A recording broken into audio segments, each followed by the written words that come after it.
Welcome to my YouTube channel.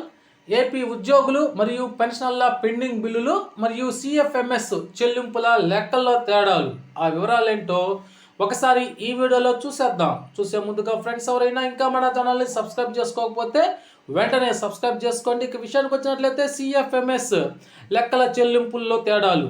భద్రతపై CAG తీవ్ర అభ్యంతరాలు. 3 ఏళ్లలో 968 కోట్ల రూపాయల నకిలీ బిల్లుల చెల్లింపులు. రాష్ట్ర చెల్లింపుల వ్యవస్థ సిఎఫ్ఎంఎస్ సమగ్ర ఆర్థిక నిర్వహణ వ్యవస్థ పై కాగ్ తీవ్ర అభ్యంతరాలు వ్యక్తం చేసింది. ఈ వ్యవస్థ భద్రతపై సందేహాలు లేవనెత్తింది. చెల్లింపులు, విత్డ్రాలు, ఇతర లావాదేవీలు ఈ వ్యవస్థ ద్వారా సురక్షితం కాదంటూ ఈ వ్యవస్థలోని డొలతనాన్ని బయటపెట్టిన పలు సంఘటనలు ఉదాహరించింది. రాష్ట్రానికి చెందిన అన్ని రాబడులు, చెల్లింపులు సిఎఫ్ఎంఎస్ ద్వారా నిర్వహిస్తారు.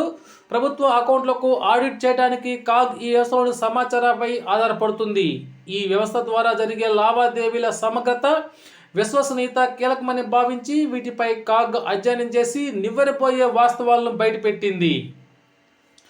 సిఎఫ్ఎంఎస్ను నిర్వహించే ఏపీ సిఎఫ్ఎస్ఎస్ ఇచ్చిన సమాచారం, డాక్యుమెంట్లు, ఈ వ్యవస్థను ఉపయోగిస్తున్న కొన్ని శాఖల లావాదేవీలను పరిశీలించి నివేదికను రూపొందించింది.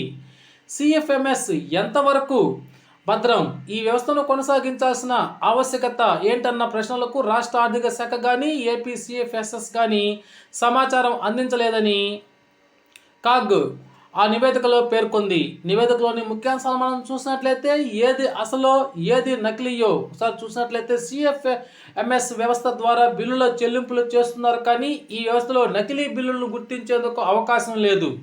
ఈ లోపం వల్ల 2018 ఏప్రిల్ నుంచి 2021 సెప్టెంబర్ వరకు 1,41,917 నకిలీ బిల్లుల కోసం 928 కోట్ల రూపాయలు చెల్లించారు. ఇది ఖజానాకు నష్టం. వీటిని తిరిగి వసూలు చేయడం కోసం ప్రభుత్వానికి కాగ్ సూచనలు చేసింది. అయితే ఈ వ్యవస్థలో ఏదైనా ఒక విభాగంలో ఎన్ని చెల్లింపులు చేయాలన్న పరిమితిపై నియంత్రణ లేకపోవడంతో 2018 ఏప్రిల్ నుంచి 2021 సెప్టెంబర్ వరకు 133 మంది ఖజానా అధికారులు, డీడీఓల పరిధిలో 2,548 మంది పెన్షన్లకు సంబంధించి 218.15 కోట్ల రూపాయల డబ్బు అధికంగా డ్రా చేశారు. ఈ లోపాన్ని ఆసరాగా చేసుకొని ఎక్కువ డబ్బు డ్రా చేసిన అధికారులపై ప్రభుత్వం చర్యలు తీసుకోవాల్సిన అవసరం ఉందని కాగ్ సూచించింది. బిల్లు లబ్ధిదారుడు చెల్లించాల్సిన మొత్తాల మధ్య స్పష్టత లేకపోవడంతో 43 లక్షల రూపాయల దుర్వినియోగమైంది. ఆర్థిక శాఖలో క్యాష్ డెట్ విభాగం ప్రమేయం లేకుండా సిఎఫ్ఎంఎస్ బ్యాక్ ఎండ్ ద్వారా 1,44,438 పీడీ ఖాతాలను సృష్టించారు. అంతేకాక 2019 మార్చి నుంచి 2021 మార్చి వరకు 3,41,410 కేసుల్లో పీడీ ఖాతాల నుంచి 71,568.41 కోట్ల రూపాయలైతే ల్యాప్స్ అయ్యాయి. ఈ వ్యవహారాన్ని ఆర్థిక శాఖతో సంబంధం లేకుండా సిఎఫ్ఎంఎస్ బ్యాక్ ఎండ్ విభాగం నుంచి చేయడంతో లావాదేవీల నిర్వహణ, బిల్లుల రద్దు ఆర్థిక శాఖ దృష్టికి రాలేదు. ట్రెజరీ స్థాయిలో ఆమోదం పొందిన బిల్లుల చెల్లింపుల కోసం ఈ కుబేరుకైతే పంపకుండా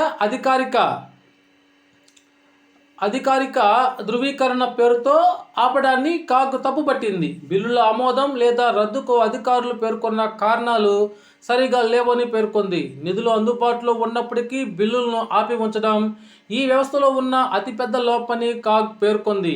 లావాదేవీ జరిగినప్పటి నుంచి 1 రోజు వ్యవధిలో ఆర్బీఐ నుంచి దీనికి సంబంధించిన నోటిఫికేషన్ రావాలి. కానీ 1905.73 కోట్ల రాబడులకు సంబంధించి 11,53,025 చలనాలకు ఆర్బీఐ నుంచి 195 రోజులు ఆలస్యంతో అయితే ఇవి రావడం జరిగాయని కాగ్ అయితే ఈ నివేదికలో తెలియజేయడం జరిగింది. ఓకే ఫ్రెండ్స్, ఇది ఈనాటి సమాచారం.